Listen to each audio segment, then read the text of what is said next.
3 over 4 plus 1 over 2. Magkaiba ng denominator. Apply natin ang butterfly method. So we have 3 times 2 is equal to 6 over. Then 1 times 4 is equal to 4 over.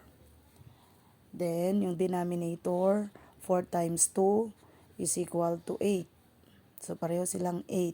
Then syempre butterfly, lagyan natin yan. Then we have 6 plus 4 is equal to 10 over 8.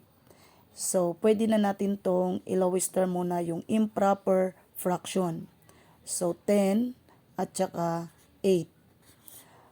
Kuha tayo sa prime numbers na pwedeng mag-divide sa 10 at 8. So we have 2, 5, 4. So yung 5 at saka 4 wala nang pwedeng mag-divide sa kanila. So ito pwede na tong maging 5 over 4. So sa iba accepted na to, yung improper na to kasi naka-lowest term na siya. Pero kung gagawin mo siyang mixed number, yung 5 i-divide mo kay 4.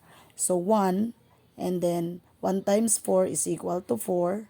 And then 5 minus 4 is equal to 1. So itong 1, yun yung numerator mo. At yung 4, ito yung denominator mo. Kaya 1 and 1/4. So pwedeng ito, pwedeng ito.